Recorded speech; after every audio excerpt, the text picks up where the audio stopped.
अस्सलाम वालेकुम नाज़रीन, मैं हूँ इरफान इम्तियाज़ और आप देख रहे हैं आखिर न्यूज़ डिजिटल। नाज़रीन, बात करेंगे खैबर पख्तूनख्वा के जो मुशीर इत्तलात हैं शफ़ी जान के हवाले से। और शफ़ी जान से एक सवाल किया गया, एक सहाफ़ी की जानिब से कहा गया कि सर ये सुनने में आ रहा है कि आपके जो है वो ट्रांसजेंडर जो गुलचाहत है उसके साथ जो है कोई अफेयर चल रहे हैं। अच्छा, उसके बाद मज़े की बात है जी, शफ़ी जान साहब ने ना उस पर तरदीद की, ना जो है वो उसकी तस्दीक की, बल्कि एक बार सर हिला के बस खामोश हो गए। तो उसका मतलब तस्दीक ही समझी जाती है। अगर उन्होंने हाँ में सर भी हिला दिया तो उसका मतलब यह है कि आपके अफेयर हैं, आपने सर हिला दिया तस्दीक में, उसके बाद आप खामोश हो गए और आपने उस पर कोई रद्द-ए-अमल नहीं दिया, आपने जवाब भी नहीं दिया। अच्छा, मज़े की बात उसके बाद इसको लेके कि जो ट्रांसजेंडर गुलचाहत है उसका इस पे जो है वो रद्द-ए-अमल मंजर आम पर आ गया और ट्रांसजेंडर गुलचाहत ने इस पे वीडियो बना डाली और वीडियो पे उसने पहले ये क्लिप लगाया और उसके बाद फिर सारा जो है उस पर रद्द-ए-अमल दिया। अच्छा, मज़े की बात यह है कि गुलचाहत ने भी इस पे कोई तरदीद का जो है वो कोई बयान नहीं दिया गया, तरदीदी रद्द-ए-अमल जो है वो देखने को नहीं मिला गुलचाहत का भी।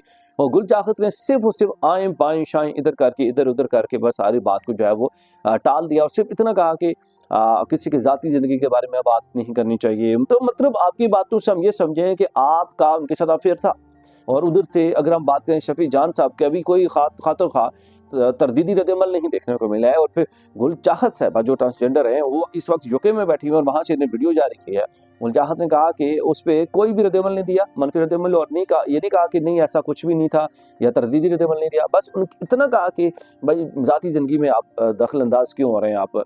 और ये मेरा ख्याल से उनकी जानब से एक सीधा-सीधा ये दोनों जानब से सिम्पटम्स आया, ये दोनों तरफ से साइन आया कि बिल्कुल ऐसा अफेयर का कुछ सीन था जिसकी वजह से दोनों में से एक ने भी इस पे तरदीद नहीं किया। गुलचाहत ने आएँ बाएँ शाएँ कर दी है, इलाके की जो है ना बाकी बातों पे बात कर दी है, उसको मिला दिया कि आपने जो है दहशतगर्दी के बारे से बात नहीं करते, आप उधर की बात नहीं करते, तेरा की बात नहीं करते, ये नहीं बात करते, वो नहीं बात करते।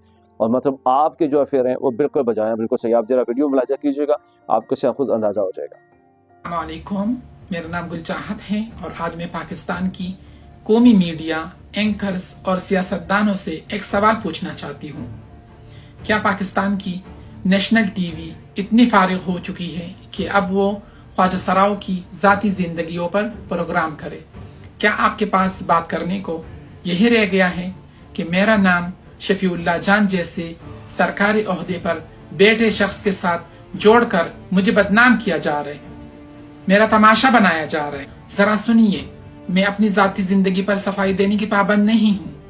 मैं भी इंसान हूँ, मैं भी इसी पाकिस्तान की बेटी हूँ और मुझे भी इज्जत, प्राइवेसी और तहफ़्फ़ुज़ का पूरा हक हासिल है। लेकिन अब मैं आपसे एक सवाल करती हूँ, जब मैं यूके में बैठी हूँ और आप पाकिस्तान के कौमी चैनल्स पर बैठकर एक ख्वाजा सरा की निजी जिंदगी पर बहस कर रहे हैं, तो फिर तिरा खैबर पख्तूनख्वा पर आपकी जबान क्यों बंद हो जाती है?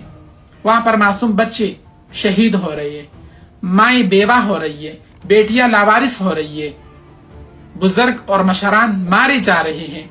तो ये सब आपको नजर नहीं आता? क्या एक ख्वाजा सरा की जाती जिंदगी इन मासूम पश्तून जानों से ज्यादा अहम है? मुझे अफसोस से कहना पड़ता है कि ये रोया सहाफत नहीं है, ये ताकतवरों की सहूलतकारी है और कमजोरों को निशाना बनाना है। और हाँ, अगर आप वाकई सहाफी हो, अगर आप वाकई पाकिस्तानी हो, तो आपको शर्म आनी चाहिए कि आप ख्वाजा सराओं पर बात करते हैं मगर तिरा के बच्चों पर आप खामोश रहते हैं। मैं पूछती हूँ कि आप पश्तूनों के दुख से डरते हैं या सच बोलने से? मेरी बात सुन ले, मेरी निजी जिंदगी को छोड़ दे, ख्वाजा सराओं को निशाना बनाना बंद करे और पाकिस्तान की असल जख्मों पर बात करे। यही सहाफत है, यही इंसानियत है।